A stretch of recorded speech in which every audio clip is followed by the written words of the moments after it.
Welcome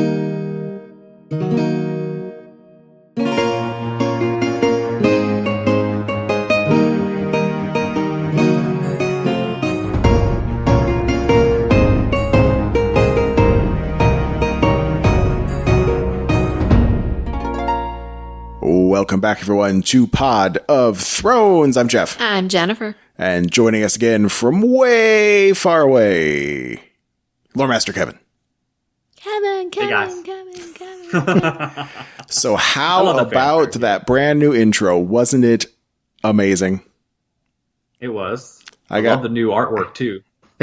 Yeah, well, last week we unveiled some new artwork for the show, or shows, if we... Yep. Do two shows anymore. And that was thanks to Iego. And this week we got to give another shout out to J Sarge, creator of podcast music extraordinaire. He made us a new toss a coin to your podcast theme. So awesome. He's really good. He's really good. Isn't he did it for the Westworld too, and it would sound good. He's done all of our themes, from the original kid-free weekend sort of 80s sounding theme, because we talked about a lot of 80s movies. And then he took that and turned it into the Pod of Thrones theme, which is all dramatic, and then Westworld, and right. It's all based on our original theme music. It's so cool. It's like variations on a theme. Yeah. You guys know some talented people. Mm-hmm.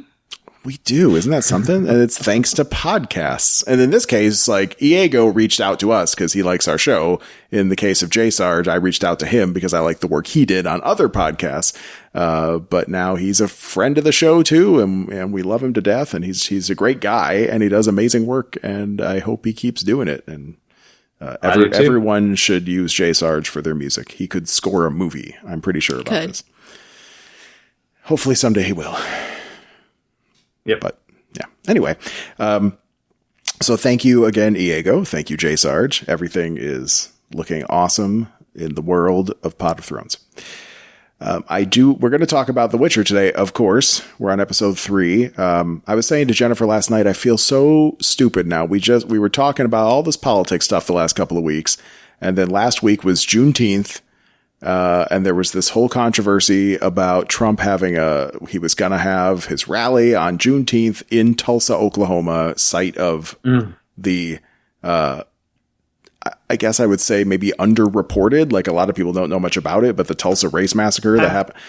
Have you watched Watchmen yet? That's what I was going to say. Yeah. I feel like such a dope. We chose The Witcher first. And if I had really thought about it, cause I knew that the Watchmen, it was in the back of my head somewhere that the Watchmen plot centered around the Tulsa race massacre. And now I feel so dumb because all this stuff was heating up when we were like, let's do The Witcher next. And if I had really thought about it, what? Dodoy. Yeah, I know. Exactly. Well, yeah, I mean, like, that's the reason I asked you is because when I watched Watchmen and I saw that was the first time I even heard of it. Like, I got good school. I've been through college. Mm-hmm. I have, bachelor's of science. I mean, it's like crazy that I had never heard about it. Right. And it wasn't like I hadn't either until Jeff told me. Yeah. Yeah. It's not. So I thought maybe it was something they made up on the show. But then I went and looked at it and I'm like, oh my God, this is a real thing. Yeah. It's a real thing. And the kids hadn't heard of it either. Yeah. It's not in history books. It's so. And there were some things like we learned about the Trail of Tears in grade school, like some of but only like, and Trail of Tears was bad, but that's still like a small fraction of the atrocities that were committed against Native Americans. But at least we kind of learned about that. We learned about slavery, obviously, but these kind of things that happened after, like well after slavery, all this stuff that people were just keeping black folks down. And you don't. Well, I mean, the whole entire first few, like 10 minutes of that Watchmen is the actual riot, is the actual massacre. Oh, so like they filmed it and showed it, and that was the first time I'd seen anything or heard anything about it. So, well, so let's watch it again. Not to plug other podcasts, but there was one of the writers for the show was on a podcast I heard recently. And he was talking about how he was brought on just because, he was a person of color and he made sure that he had to get the stories out. And, the creators who, I don't want to say their names, I don't know why. Okay. He also created Lost. He brought him in. He's like, look, let me pick your brain and you help me film this and help me make it. And he helped me make it. So it was a really good show. So you definitely do Watchmen. Yeah. Yeah. I think that will just have to be next as soon as we're done recapping The Witcher. Yeah. Gotta watch The Watchmen. Who watches The Watchmen? We watch The Watchmen. Mm-hmm. We will. So many W shows. Mm-hmm. Yeah. We just watch all the W shows. We watch Westworld, Witcher, Watchmen. We'll have to find all the W shows. Hey, HBO just did a favorite show.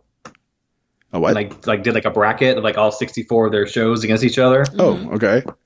And the final was Game of Thrones versus Westworld. Oh. Wow, who won? Westworld beat The Wire, which kind of surprised me. But Game of Thrones ended up winning. Well, yeah, I'm surprised too because I actually didn't think Westworld was quite like that popular. Not to come in number 2. Neither did I. I thought it was more like a niche thing, but it came in second, and who was beat choosing? The Wire, which I was like, oh my goodness. It was like voted on by the people who visited the website. Well, it's still impressive. Good job, Westworld. I am again. Well, Game of Thrones won, so good job on you guys. You guys did both of them. Yeah. Yes, we did. I've never It was seen a The Rotten Wire. Tomatoes poll, by the way. It was a Rotten Tomatoes poll. That did Oh, that. well, they're a big website. They get lots of traffic. Yeah. Well, that might be an accurate sampling. well, I mean, people didn't have any more Game of Thrones to watch. Yeah, but also Westworld season 3 was worth it. It was very good, better than Game of Thrones season 8. Sad to say, I still look back not so super fondly. Oh, well, I mean, if you want to know, I can tell you some of the teams that they beat. Along the way. Westworld beat Deadwood, then they beat The Young Pope, then it beat Curb Your Enthusiasm, then it beat The Wire. Wow. Well, Curb Your Enthusiasm. Yeah. Well, The Wire. I can't believe that I've never seen it, but it's supposed to be great. Curb Your Enthusiasm? Yeah. It was gone, and then it came back, and I think it was gone again. It needs to be gone. Again. I've never even watched it. I've watched a couple, and I mean, granted, I've only watched a couple, and it was a long, long, long time ago, and I was just like, what the? And I just couldn't watch it. That actually makes me want to watch it more, just to see what you saw. Okay. I have to check it out someday. Maybe we should give it a second chance. Someday. Netflix or Rotten Tomatoes thinks it's good. Not as good as Westworld. Last week, we talked about, or last episode, it's a little bit more than a week now, but last episode, we talked about Dungeons and Dragons. How we were going to watch the Game of Thrones actors playing Dungeons and Dragons. Right. And we did. So we did that last weekend. Mm-hmm. How'd you feel about it, babe? Did you watch it, Kevin? I did not. Okay. It was last Saturday. So it was before Father's Day. We just set aside some time. The kids were not around. It was a kid-free weekend. Right. So we had Hodor, Ramsay, Yara, Osha, and Podrick. Right. Now, I mean, it was wonderful to see everybody's faces, and it was interesting to see how they acted not on film. They were just kind of like in their houses, and that was kind of cool too. You got to like see what was in their house in the background or wherever they were. But it was fucking just not, I can't say unorganized because they tried, but they should have practiced first. No, you don't practice role-playing games. I mean, they should have practiced a different, like a short, like a little this game. is how we play. Just a little warm-up game. Yeah, so that it was a little more engaging. It was like our first Dungeons and Dragons game. Well, yours. Mine. Oh, when we like played? As a family or group. Yeah, that was a mess. Yeah. Because you don't really know what you're doing until you've played it a couple times. Right. Now, these guys didn't have to do like a lot of dice rolling. It was mostly about the acting, the role playing itself. I think my biggest problem with it was that there is a big difference in how people talk when they're acting on a TV show and when it's just them in real life. Like Ewan Rian especially was pretty hard to understand a lot of the time. In fact, so was half of them. If he was talking as Ewan, he was hard to understand. If he was talking as his character in Dungeons and Dragons, then he was easy to understand. Right. But then some of the other ones were the other direction. So it was a strange game. it was all done over like a Zoom video feed. So sometimes the audio wasn't perfect anyway.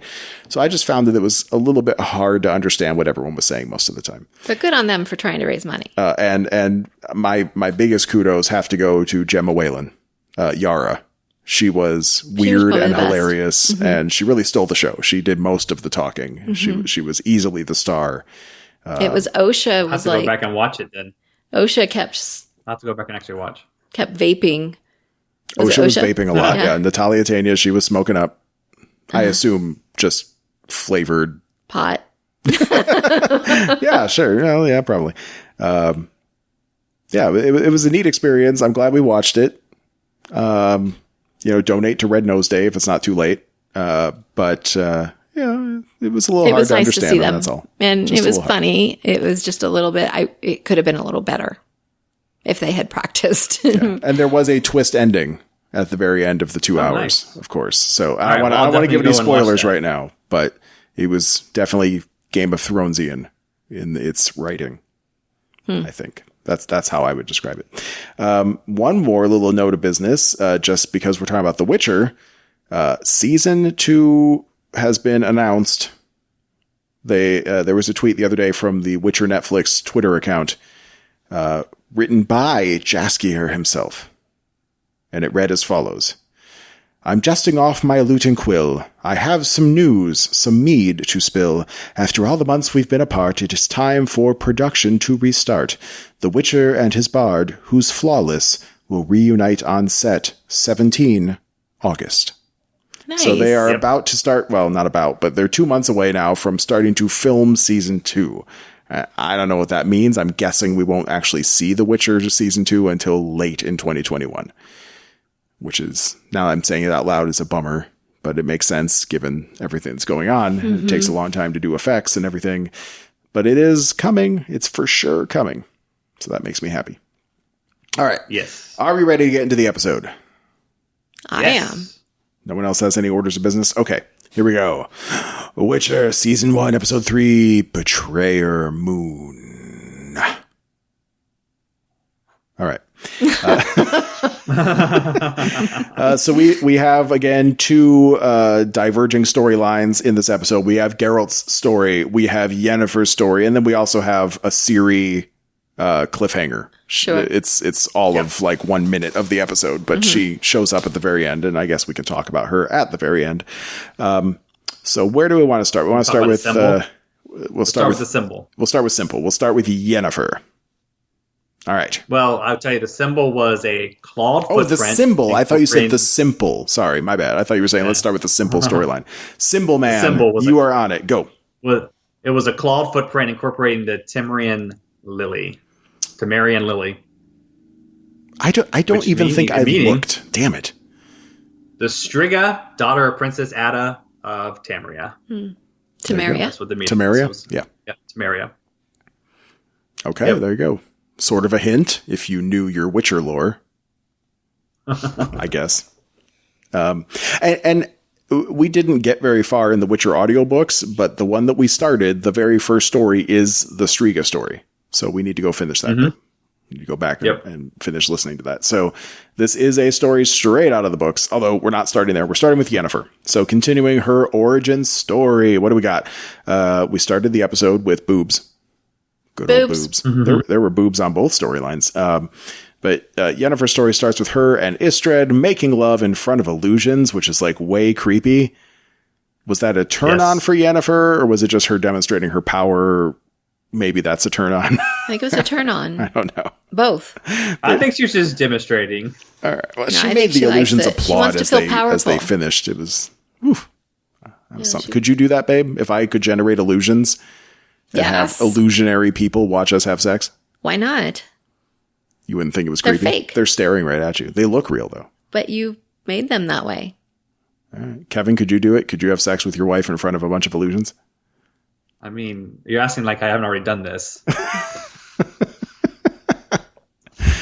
If you have the technology for that, I want in. I will buy it. I thought you were talking about a real audience. No, yeah. Whoa, Kevin. Wow. So you No, guys I'm have just kidding. Yeah, I could definitely do it in front of an illusion, but no, not with a bunch of people watching. No. at the end of the episode, Kevin But will I will plug tell his you one thing. OnlyFans I account. really where you enjoyed can- the clapping at the end. I would take the clapping after every time. Is I don't get enough of that in my sex life. that what it sounds like in your head? Yeah, like when I'm done clapping. Woo! All right. Okay, so they finish having sex. Temeria comes up right away. Istrad's going to Temeria to look for artifacts or something like that. Like, that's going to be his job. They start talking about the whole transformation thing. He's like Sam. He's going to be like what was Sam? Sam and Gilly? Oh, yeah, he's going to be one of those scholarly dudes. Yeah. Maester, yes.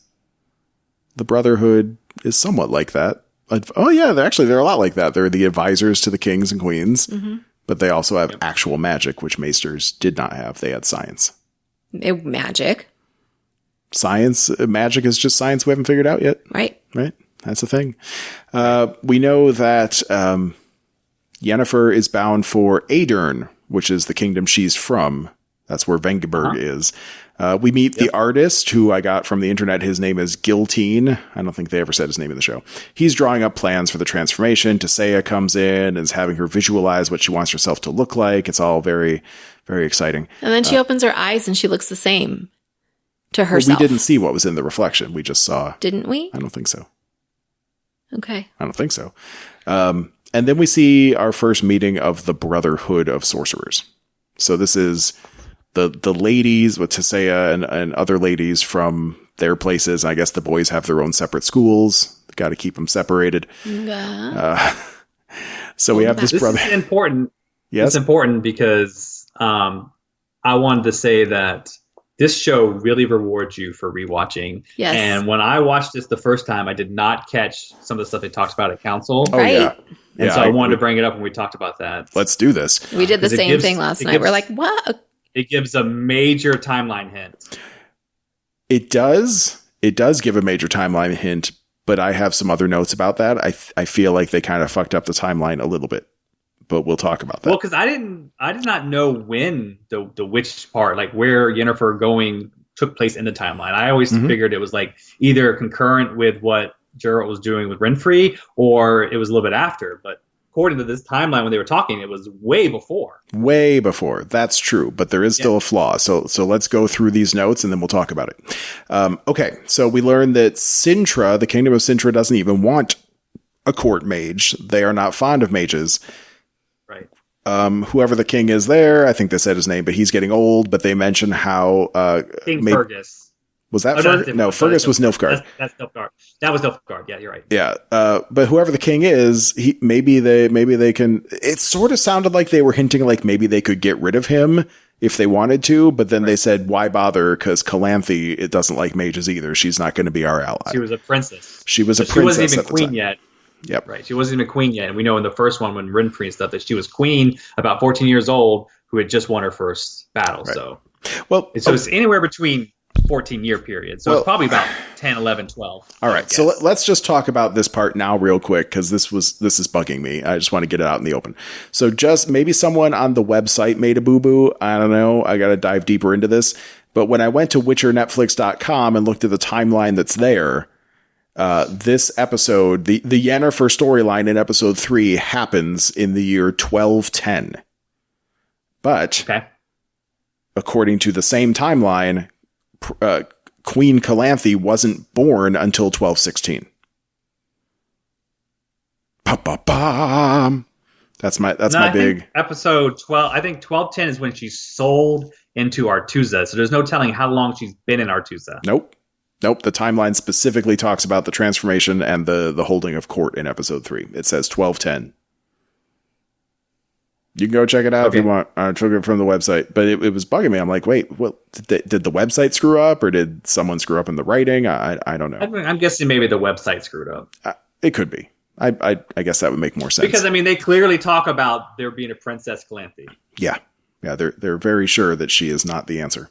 But according to this, she wasn't born yet. So hopefully it's just a website error. But yeah, I still like the website. Don't get me wrong. It's got some good info on it, and we'll do more. We also learned about Nilfgaard. There's a guy named King Fergus. He apparently is a horny motherfucker. But maybe Fringilla can help correct his behavior. Right, because she's so frigid. She's so what? Frigid.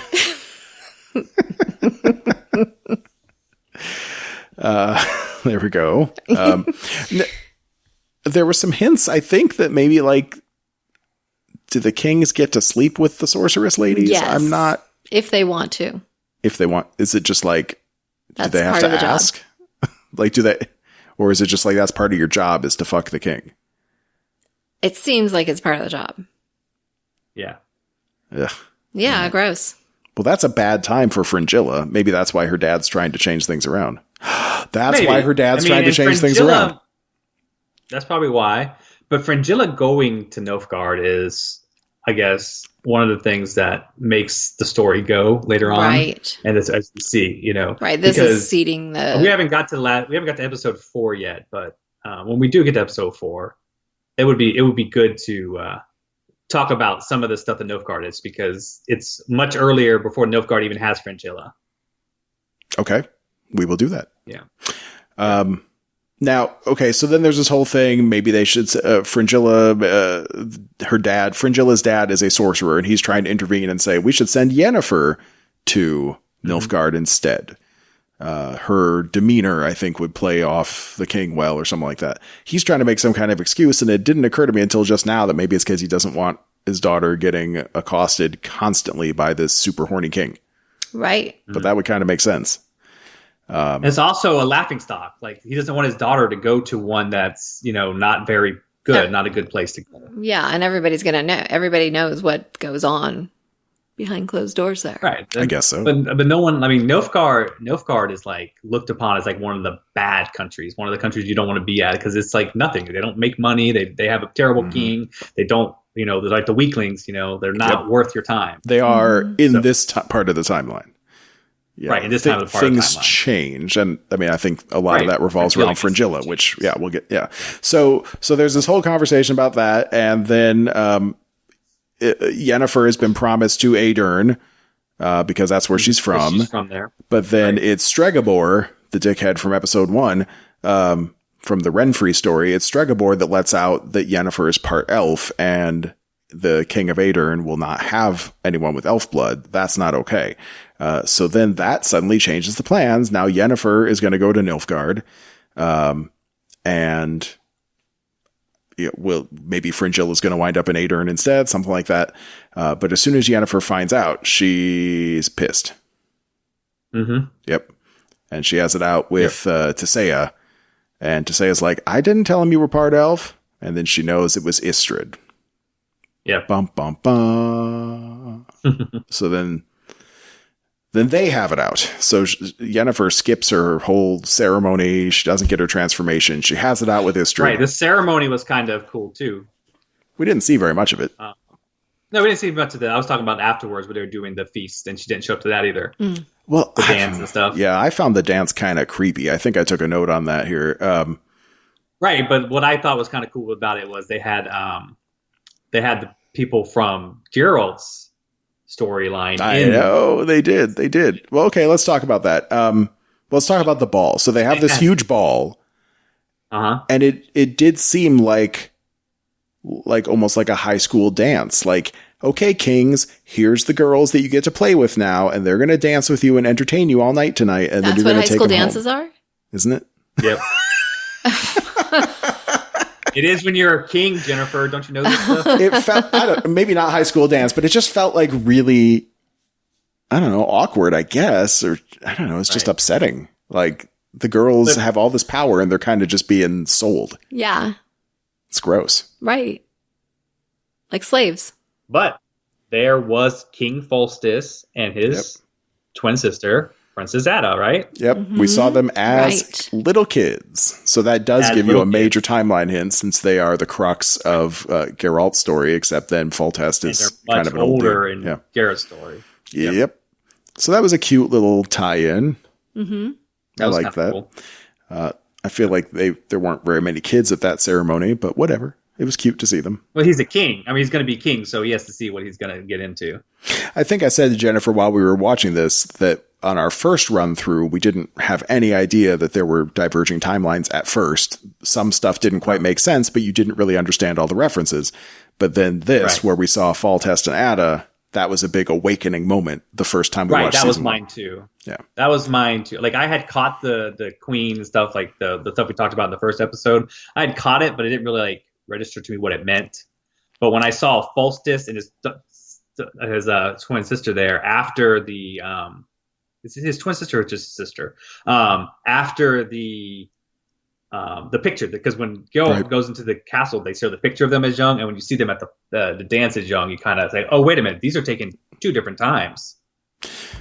So yeah, that was a big reveal, and it's kind of subtly done. I mean, they say their names out loud, they make it obvious, but also they don't just throw it in your face and be like, haha, 2 timelines. They're hoping that you'll catch on, which is always a nice touch. I like when a show really makes us think about it and pay attention. Yep. Let's see. So Yennefer, missing all the fun, she goes back to Giltine, the artist, and she's like, do my thing. And he's like, I can't do your thing. They'll kill me. And she's like, do it or else. And then he's like, well, let me like put together my special blend of 11 herbs and spices. And she's like, no painkillers. And yeah. And then he takes the razors, some kind of claw thing, rips out her ovaries and uterus, or it was. Yeah. Yikes. Was this ever a big thing in... Did he have to do that? Well, he said he did. He didn't. I was watching that and I was thinking, God, how they brutalize these women. Do they do this to the men? Do they cut off their balls or give them vasectomies or anything? She said Probably so not. in the episode. She said at the beginning of the episode, she says, you're right. You don't even have to change a wrinkle on your face. That's right. Istred didn't get transformed. The boys can be whatever. Ugly, weird, gross. But the girls have to be physical perfection. So there is that. But it still makes me... So was that always in the plan for her? For Yennefer? Yes. Yeah. Well, everyone else did it. They went through that same thing and now they're barren too? They must have. No, I don't think so. They don't look any different. I don't think they had to. They didn't have a twisted spine and sideways jaw. Fringilla had a shriveled hand. They fixed that. They could fix it different. Yeah. So wait, you don't think any of the other girls got their uteruses cut out? No. No, I think this was like what he was telling her, like, they would kill me if I do this. And she's like, you do it anyways. And so he did it. I really don't think that the other ones had to go through it. Fuck. I mean, I really thought they did. And now, I don't know. Now I'll have to make a note to try to figure that out. But I'll have to look it up. I mean, I'm trying not to look stuff up. I'm trying to like get what I get from watching the show. You know? I mean, what makes them, I guess, shit. I mean, okay, so like the men don't get transformed, but they also don't age. Well, did they call it the transformation ceremony? Or is that just what Yennefer went through? Well, there was definitely going to be a transformation for Yennefer. Right. I think they're 2 different things. But the artist guy was like picking out dresses too. Like he wasn't. Yeah, that's for the ball. This guy's just a tailor. He's a tailor that also cuts out uteruses. Right. Okay. I don't know. Let's try to find out at some point. Like dentists of old. Let's remember this question. Okay. Let's figure it out. Maybe someone will know who's listening. Maybe someone will know. Right. Yeah. Let us know. You can reach us. Well, we'll give the information at the end if you don't already know it. But if you know the answer to the question of, does every woman have to go through the transformation to be more perfect than they already were? Or was it just Yennefer that had to get undeformed? I don't think she had to do that. She just chose to. Well, and there were some results from that for sure. Like that definitely changes what happened to her in the storyline. So let's do that. Okay. So no painkillers. Got it. She wants to keep her eyes and her wrist scars. He warns her about the whole reproductive thing. Oh yeah. Well, so he was telling her about that, like for you get to be transformed, but there's a cost for it and all this. But I was thinking, what about like Game of Thrones had a thing with like castrating guys and cutting their dicks or balls off, all that kind of stuff. Was this ever a thing in real history? Yes. I mean, I know there was like castrati to like keep boys that could sing in high voices. I mean, they do clitorectomy. Yeah, I think that's it. They do that. I don't know that they go deep in. I mean, surely they do it somewhere because people are horrible, but no, they don't go inside a woman and rip that stuff out for no reason at all. Well, but also and then like, burn dicks it and and balls. then Like, turn it into some mud. Was there ever a historical society that like cut off dicks I don't know. That'd to be make interesting. them mighty? Like did Spartans do that? Like when women ruled the world. Yeah. Well, no, men will fuck up other men too if it means having strong warriors that can do your bidding. They don't mind. Anyway, so there was lots of screaming. He took out her uterus, blah blah blah. It seemed like he took the uterus and like baked it in an oven for like He 15 charred minutes, charred it, and then turned that into the magic ink. Yep. I think that's what it was, right? Well, yeah, I guess it's magic ink. He's using ash to help, like basically to sculpt her. Right. And then there was a lot of blood and screaming. We don't need to go through all Tearing that of the long scenes of screaming and right. And so this part was they were playing the Geralt's simultaneously. They were playing the part where the girl was. We haven't talked about it yet, but the girl was transforming, or was she just coming out? Anyway, the Striga. Well, both. Yeah. I mean, it So I sort thought of that ended. That was so confusing because I was like, this is happening at the same time. Oh my God, what's going on? But really it wasn't. Right. The Striga transformation and Yennefer's transformation ended together with both of them balled up on the floor, covered in different kinds of gook. That was Both of for them me. desperately needing showers. Well, I know we were talking, but while you guys were talking, I've actually found a quote in the book about the Transformations. the fertility. Okay. Hit us. This is this is translated. So it says most of the wizards lose the ability to procreate due to somatic changes and dysfunction of the pituitary gland. Some wizards, usually women, attune to magic while still maintaining efficiency of the gonads. They can conceive and give birth and have the audacity to consider this happiness and a blessing. But I repeat, no one is born a wizard and no one should be born one. Conscious of the gravity of what I write, answer the question passed on in Congress and the I can't read that word. It's all bungled up.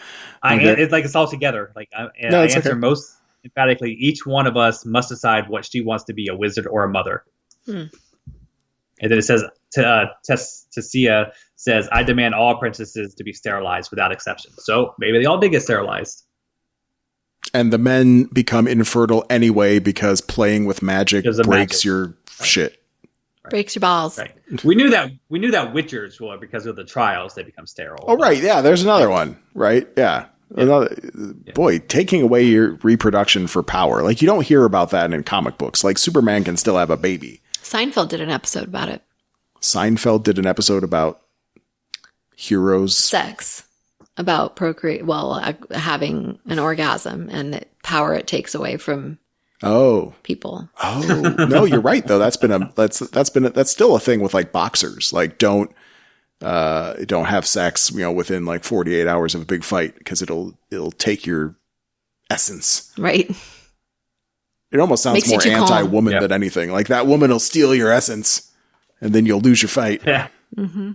Evil woman. But I think science has actually proven that that's completely the opposite. Like if you have some good sex and you have a good orgasm, you'll be in better fighting shape. I think science has proven that. Yeah, I think so. All right. Well, anyway, so Yennefer's a mess, and then she, I guess, takes a shower. We don't see that part. But then she goes to the ball. She's looking like the Yennefer we've come to know and love, all standing up straight and stuff. She arrives at the ball and introduces herself to King Verferil. That is not a good name. King Verferil of Aedirn, who immediately takes to her. He's like, hey, baby. Mm-hmm. And Fringilla's like, hey, what the fuck? And he starts ignoring Fringilla, who he was kind of dissing earlier in the night anyway. He wasn't happy with Fringilla. No, he wasn't. He wasn't. Oh, God, no. He was being really horrible to her. Yeah. But he was just part of the classism they have going on there. Definitely. She wasn't from his country. He didn't want her. Right. He wanted someone from Aedirn, and she was not. So he immediately takes to Yennefer, pushes aside Fringilla, and of course, Fringilla, she's going to hold a grudge. Now, what we come to find out, of course, is that puts Fringilla back into Nilfgaard and yada, yada, yada. But we'll talk about that in future episodes. And that was the end of her story. She got her big transformation.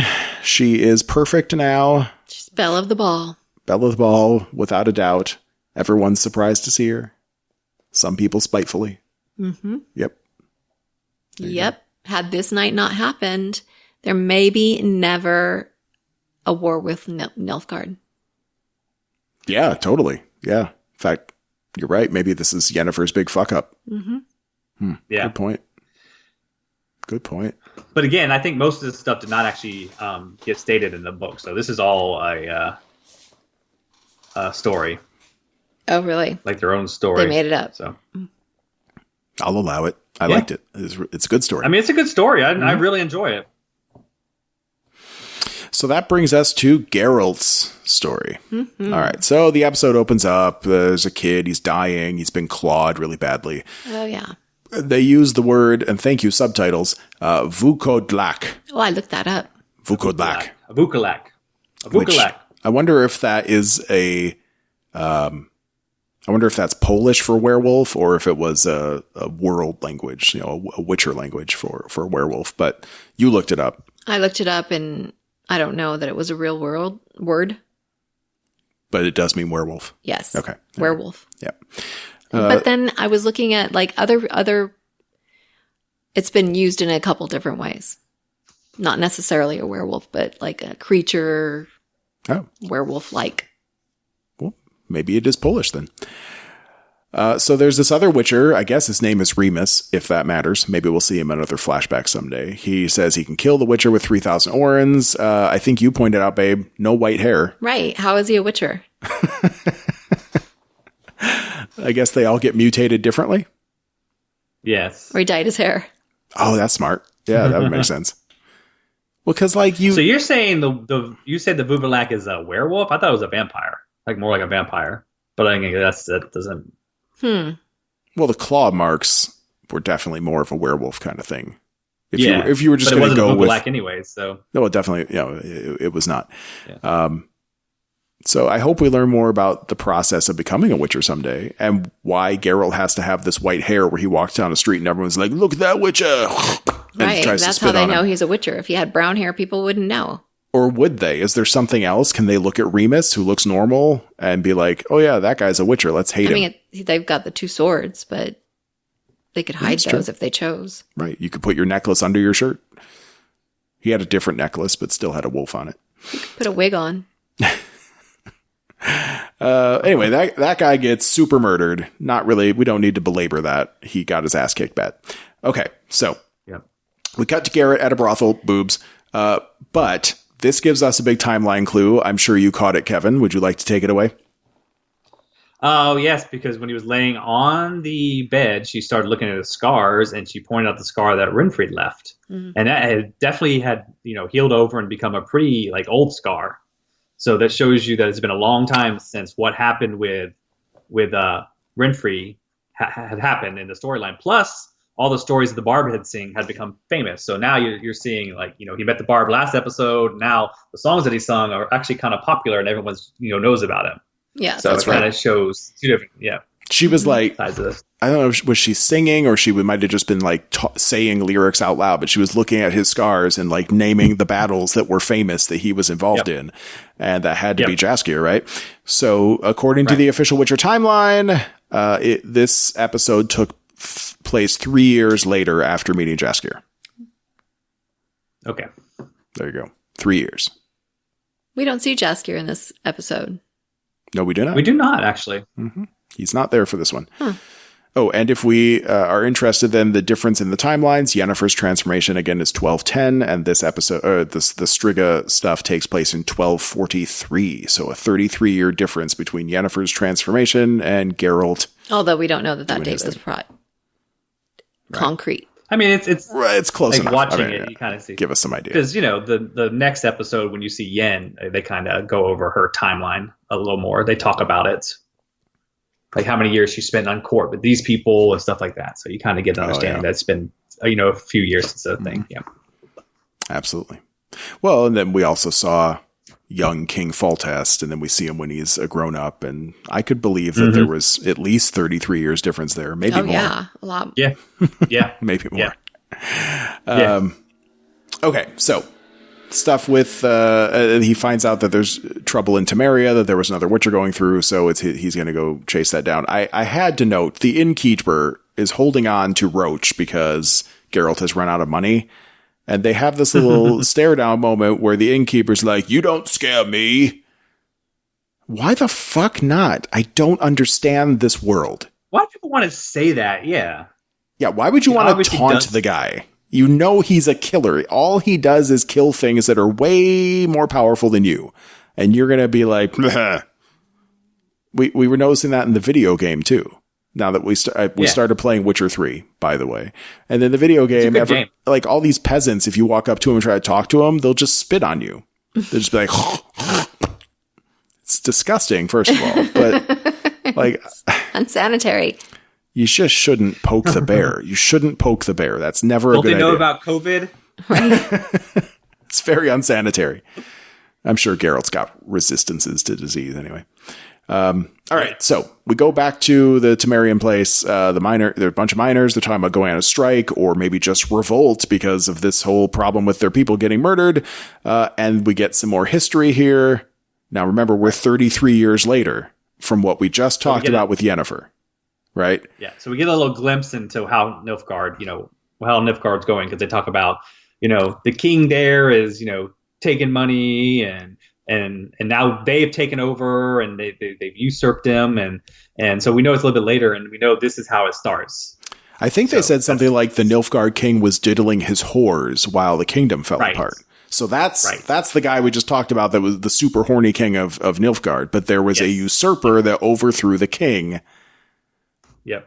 And it sounded like that just had happened within the last few months. Yes. So Fringilla went to court in Nilfgaard, and over the course of 30 years, something big wound up happening. And now Nilfgaard's strong. Even some more years after that, Nilfgaard is now this power that just crushed the hell out of Sintra. I mean, it's really not like that powerful yet. I mean, it just happened. They were just usurped. You don't know what's going to go on. No. I'm saying down the road, we know what's going to happen with Ciri. Nilfgaard becomes strong thanks to this usurper, and no doubt Fringilla. Because in the next episode, right afterwards, like around 1250, I guess, and it still is not that big of a deal to be Nilfgaard. Right, but it will be. Yeah, it will be. It will be. You're right. Yeah. Yep. All right. So, where was I? Okay. So Geralt shows up. He says, "Hey, I'm sorry. I'll give you a discount on this killing because I feel bad that the other guy took off with your money." And then this guy named Ostrit shows up. He's second in command of the kingdom or something. And he breaks up this revolt thing. Such a good guy. Ostrit? Mm-hmm. Yeah. Oh yeah. He's a gem. He seemed okay at first, but right. He does. His restraint doesn't hit the guy. He stops him from fighting. He seems like a pretty nice guy. Yep. Mm-hmm. He tries to keep things calm, and then he wants Geralt gone. So his guys go to escort Geralt out of the kingdom, and then they all fall asleep on their horses, and we meet Triss Marigold. I like her. Right. I like her too. She's pretty cool. She caused the biggest controversy when they cast her. Why? Because of the difference between what her character is in the book and what she is in the game. In the game, she's fair-skinned redhead. In the book, she is auburn-haired, a little darker. So when they cast the girl who was darker, and it wasn't the fair-skinned redhead, people went crazy. That's all it takes? Wow. Like auburn hair versus red hair? Yeah. Oh, God. It wasn't a white girl with red hair. It made people go crazy. I mean, look it up. It was a disaster.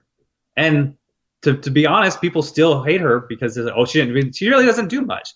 But see, the thing is, if you read Trish's story at all, and you read some of it a little bit in the story, she actually, Geralt loses his memory in one of the stories, and she practically pretends to be his wife, So she's actually sexually assaulting him this whole entire time because he doesn't want to be with her, and she's tricking him to do it. It's like that old Goldie Hawn movie, Overboard. Yeah, where Kurt Russell does that to Goldie Hawn, but it seems worse because it's a guy doing it to a girl. Right. Well, I thought that it seemed pretty bad, equally bad. All right. It is bad. Hey, Triss is hot. I don't I'm just saying understand why people are not giving her the fair shot because she was a pretty good in this episode. But she was nice. She's not mean.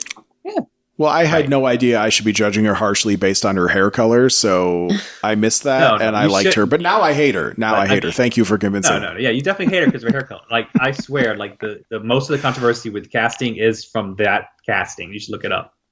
But because of the way the video game portrayed her. Right. Yeah, okay. Because her actual... And then, like, it's so funny because they do the same thing with Yennefer. Like, she's not exactly how she was described. Oh, I'm sorry. Let's go find someone who's a quarter elf to play her. You know what I mean? That's a good idea. We should do that. I would like that world. We can cast real elves. Just get the person who does the best. And, I mean, Yennefer is good. And, I had no problem with Trish in this episode. She seems exactly what you need her to be. Yeah, I thought she was great. All right, so she works for Fall Test, and she says we want to save the beast, not kill it. Okay. And it was mentioned somewhere in there, I don't know what she said exactly, but I took a note of this, that Triss was sent to help King Fall Test in Temeria, specifically because he was kind of falling apart at the seams, and they didn't want another Nilfgaard. The Brotherhood was trying to avoid a second overthrow. Like what just happened in Nilfgaard. They wanted to avoid that. Yes. Yep. Yes. All right. So Geralt goes for the diagnosis, figures out that the people that died are missing their heart and liver, and that means it could only be a Striga. So Striga, which is the symbol we saw at the beginning, the clawed footprint. There you go. And a Striga can only be made through a curse, and Geralt figures out that this is probably a Princess Striga. And so the thing heats up. So he has to go talk to Fall Test. And Fall Test does not really want to talk about the Striga. And Geralt presses him into a conversation about it. And Geralt seems to sense that there is some incest going on. He figures it out pretty quickly. Fall Test is not good at hiding his emotions. He has no poker face whatsoever. Fall Test just wants him gone, kicks him out, blah, blah, blah. But Geralt doesn't leave and is hanging around the castle. Triss finds him. They go into the castle together. There are dead bodies everywhere. They find Ada's bedroom, and there was this little hint. Geralt's standing over the bed, and he takes this big sniff. Yuck. So there's another one of his mutations. One of his mutations is super scent. Is it super like a dog nose? Yeah. Yeah. He's a little bloodhound. That's also where you see the picture of Foltest and Ada as kids. Yes, in the hallway of the castle. Yeah. Right. Yeah. I mean, it is maybe a little on the nose that the picture, the painting of them was like the exact same ages as the version that we saw in the ballroom, but whatever, it's okay. Right. I mean, they tried being it's good TV making. A little coy with it, but I mean, people didn't get it in the first couple episodes, so they really hit it over your head in the third. That's right. I think.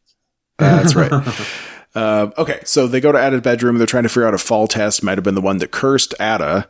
And Triss winds up finding secret letters from Fall Test and Ada's mom. She had figured out the whole incest thing and was not taking it well, I guess we could say. No. As most parents probably wouldn't. No. So they go to Ostrit, and Ostrit's trying to throw him off the scent, so to speak. He's saying, like, well, maybe Fall Test raped Ada. Maybe it wasn't consensual. Nice. But the scent, it was too late. Geralt's like, I smelled your cum on Ada's sheets. What was that? That's what he said, man. That is what he said. He basically said, I smelled you and I smelled what you were doing. Exactly. Yeah, that was cum. If you say so. Is it raping or is it consensual? I don't know that we ever really figured that out. Did Ada love Ostrit back and also her brother? Or we don't really know how the relationships themselves worked out. Is that in the book? I don't know. We'll have to finish it. We don't know if Ostrit got to have sex with Ada willingly or not, but we know he did it. And Ostrit eventually breaks down and says he didn't curse Ada, he cursed Fall Test. So Fall Test is a dude with cursed sperm. Oh, that's why he doesn't have any other babies. Probably. And yeah, I mean, if he knew the Striga was his baby, he probably wouldn't want to make another baby anyway. Right? I mean, right. What if it happens again? He knows he's cursed. So Ostrit will not tell them how to lift the curse. He wants Temeria to turn on Foltest. That's his whole plan, is that Foltest isn't going to do anything about the Striga. The Striga is going to keep killing people, and then Foltest will assumedly be overthrown or murdered or something. All right, so Geralt returns to the castle. Foltest is there, now looking like he took a bath, finally. That was a nice touch. And what's going to happen if the curse breaks? Might be a girl, but might be a fucked up girl because she doesn't know anything. I like how he said she's going to need special care. Like, it's going to be a special needs kid years now. of therapy. Because all she's known is like rage and hunger or something like that. Yeah. Too bad she didn't just die. It's going to be a hard life for her. Jeez, babe. Well, I mean, but she's going to have a life. Yeah, I mean, she'll have a chance. She'll be able to turn things around. Kids have been raised by wolves before, right? You can eventually get them to figure it out. She's a full-grown person. She had breasts. Did she? She did. We didn't see them. She did. Yeah. Did we see the boobs? All right, fine. It was weird and gross because she, like, her I face looks thought like a little it was girl. A young kid. Yeah, I thought it was a young kid, but she had boobs of a girl. I was like, that's weird. But How do I not remember the I don't even know boobs? who the actress was to look her up to see, because I can't figure out her name and I couldn't find her on the IMDb to like. I hate it when they do that. Like, Bring I'm it looking right now for somebody else that we mentioned It just earlier, didn't make it and to the I can't cast list. find it. Yeah. They should put everybody. They should. Yeah. I wanted to know who the actress was, because I thought I recognized her, but. So I think she looked young. I mean, she had she had young girl she was face. pretty young, but then yes. But obviously she wasn't young because they had no problem with showing her naked. Right. Good for them. Geralt clearly does not think that this is going to go well. He gives Foltest Renfri's brooch as a is it brooch or brooch? It's damn it, brooch. Fine. Brooch. It's spelled with two And I do want O's. to mention that he actually. Renfri really got to him because he actually mentioned her 3 times in this episode. know. I think she put a curse on him. A spell, I mean. I put a spell on. I mean, he mentions her during the time with the whore in the morning, like when he talks about, the princess that gave him the scar. He also mentions her to sex Triss, worker. I think. And later on when, sex worker, sorry. Yeah. Later on when, he's being healed by Triss after the bite, he actually says her name. And she asked him, "Who's Renfri?" Oh yeah, he was dreaming about her. Yep. But I think it's a spell. Well, that spell's going to be broken soon because then he's going to meet Yennefer. It really is. Yep. All right. So Geralt's plan involves tying Ostrit to Ada's bed as bait in the hopes of finding out about the curse.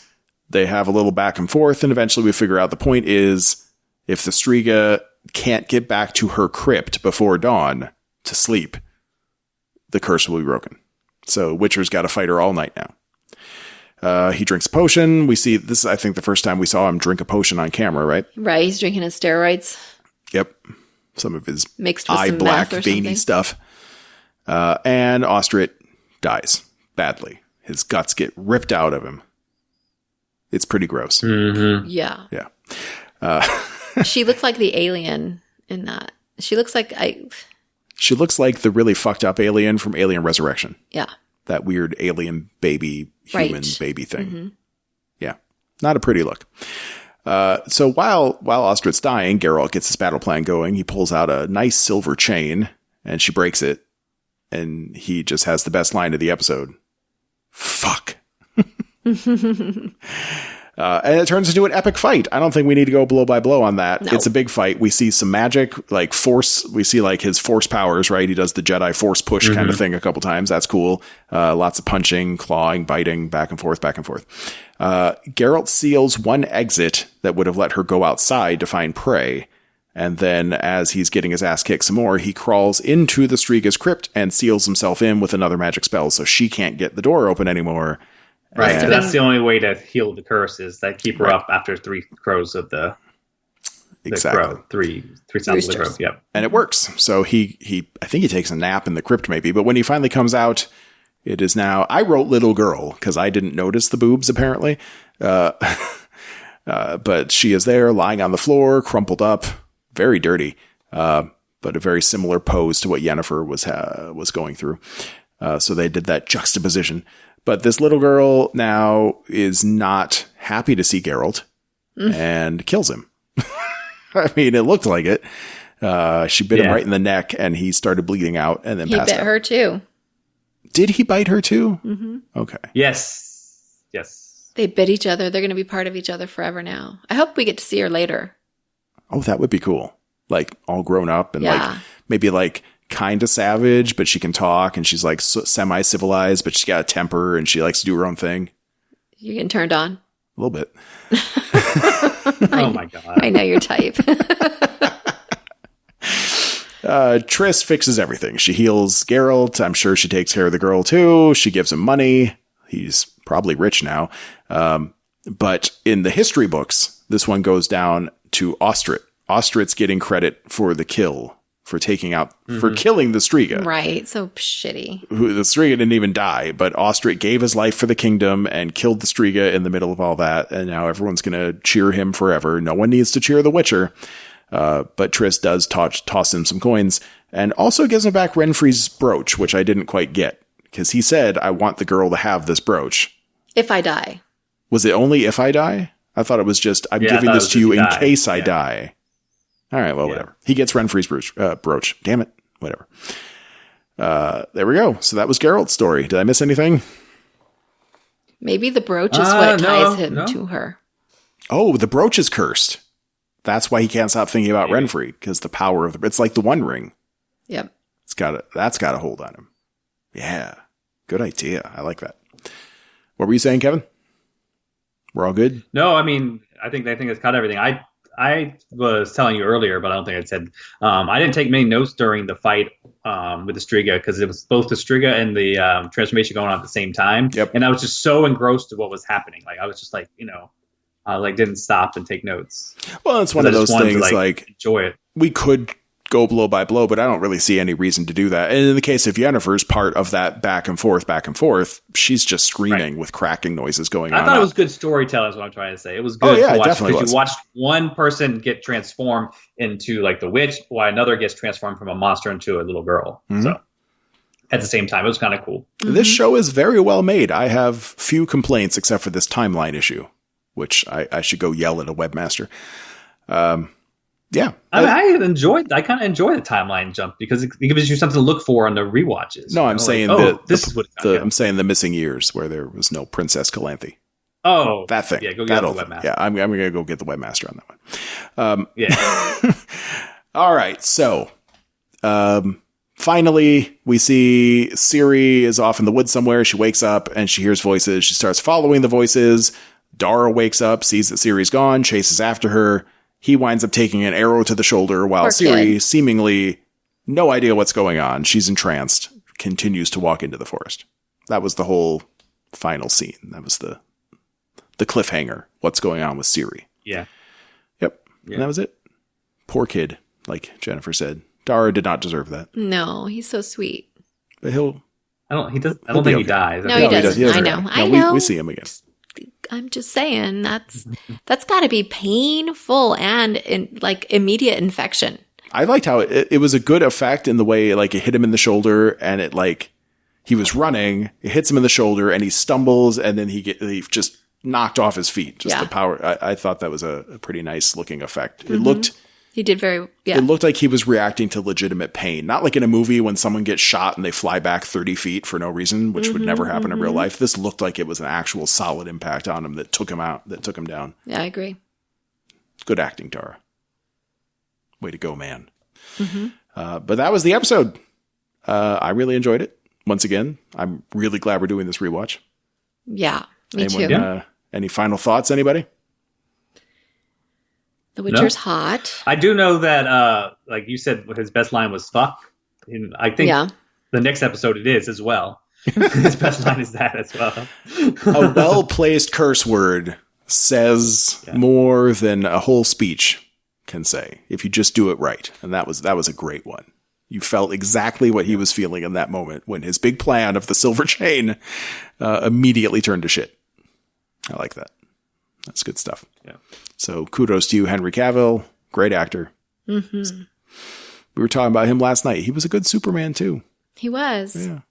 I like him. Just a little conversation off mic for once, but yeah, he was a good Superman. Even if the movies were horribly flawed, he's a good actor. Mm-hmm. All right. And he's a big nerd. That's what this is all about. He is the Witcher because he lobbied hard for it because he loves the books and the video games. Oh, you didn't know that? I didn't know that. Oh, yeah. I think if you go back and listen to the San Diego Comic-Con panel on The Witcher that we posted a year ago, he talks about that at the panel. Oh, that's so sweet. He has a background in this Good mythos. for him. Yeah.